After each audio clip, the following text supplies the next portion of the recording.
there will be a very interesting announcement, but I cannot say anything about that yet. And that's a pity, because I really wish I could have a few more time. If this conference were next week, that would be much more interesting. What about costs? On Amazon, you basically pay for three things. You pay for compute power by the hour.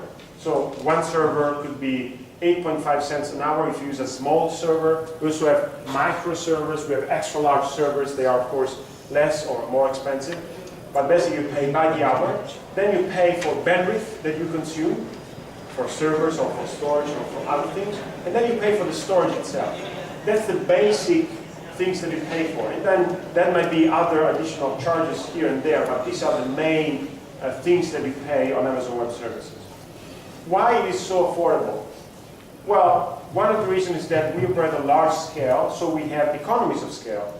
The second is that since it's flexible, it allows you to say, okay, I need 3 servers now, 7 after, 5 after. This means that you can exactly pay only for what you need, which brings you savings. And you don't have investments at the beginning. You can just pay as you go, which is a good thing. And of course, bad provisioning doesn't happen. You don't have to say, how many servers will I need for that new game I'm going to launch? You just say, launch when you need it. So there's no bad provisioning, no waste of resources. So what about the cloud computing myths? There are many myths around cloud computing. People that want to keep the status quo, people that are happy with their high margins on software or other things, and of course, other people that try to make their way into the cloud computing business. So it's a very messy, let's say, messy situation in terms of the definitions or the myths or the limits and other things. And of course, I think we should probably look at cloud computing and make sure that these myths don't affect the way we decide or the way we use cloud computing. So one of the most common one is this one here. The cloud isn't reliable. Most people say, oh yes, the cloud, I don't know, it's not reliable, it's for small things. Actually, there is a company, I cannot name the company, but I learned this 2 days ago here in India. There's an Indian company. They was looking for a new CTO. And they told the CTO, okay, we need to launch a number of games in the future, and we want to use Amazon Web Services. This CTO kept saying, oh, these are, the cloud is not reliable. And the owner of this company finally decided not to hire this person because he said, if you say it's not reliable, can you explain me why Zynga is using it, why Playfish is using it, why 6waves, Indie Games, all these companies are using the cloud and they are successful? Can you explain me that? The reason is why the cloud is reliable is because we have multiple data centers across multiple regions. We offer SLAs, service level agreement on the cloud. This means that the cloud is very reliable. Actually, most people, when they move to the cloud, they improve the reliability of their services. And this is actually a map to show you some of the regions and availability zones, or individual data centers across regions. Myth number 2 is I will lose control of my data. So first of all, you have full control of your data. You can decide when to delete it. When you delete it, we do a wipe clean. It means that no one else can retrieve the data afterwards. And actually, you can always get your data back, whatever you want. There's also a service called import-export that allows you to ship huge amounts of data, terabytes or petabytes, using physical disks. If you have a low bandwidth availability at your facility and you want to retrieve or upload files to and from Amazon, you can actually use this feature as well. Myth number 3, this is my favorite. The cloud is not secure. So first of all, there is this company that does business online and has almost 100 million credit cards called Amazon.com that uses Amazon Web Services.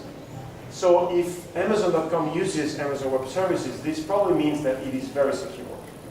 The second is, if you go on the main website, there is a white paper on security. And we explain a lot of what we do to make the cloud secure. We have many certifications. For the ones of you that are into certifications, ISO 27001, Sarbanes-Oxley, SAS 17002, and many others. And these certifications are provided by auditors, external companies that visit our facility and make sure that everything is secure. And of course, you can also use encryption. We provide SSL endpoints by default, for example, on Amazon S3. EC2 instances are completely isolated between each other. So security for us is very important. And most of the people that complain about cloud security is because they actually don't know what kind of security is available on the cloud. Myth number 4, cost is the only cloud advantage. I don't think that cost is the only one. There are many other things. First of all, the way you can manage your assets, or the governance of assets and management of assets is better. Time to market is faster. So from a business perspective, it's much better to use the cloud. And of course, you can save a lot of time, which means a lot of money, of course, but also a lot of time focusing more on your business and less on running the infrastructure. This is a common myth among gaming developers or gaming companies. Actually, not so popular anymore, but years ago this was pretty popular. It's cheaper to run my own machines. Actually, efficiency, being able to use the number of machines that you need in that specific moment, means cost savings. If you use machines 24/7, so a steady state use, you can actually reduce costs by using reserved instances. And there's also, for example, if you want to do high performance computing or rendering, there's also a type of EC2 instance called cluster compute instance that gives you, for example, 10 gigabit per second connection between machines. And there is something else, as I told you a few slides ago, coming up in a few days that I cannot tell you anything about, but pay attention and you will see what I'm talking about in a few days. So how to get started? How to use it? Very easy. You can create an Amazon Web Services account, or if you already have an Amazon account, just subscribe to Amazon Web Services. Learn the basics. Try to study for a few hours, and then do a project, even a simple one. Launch a website on Amazon Web Services, for example. And then you can move into production.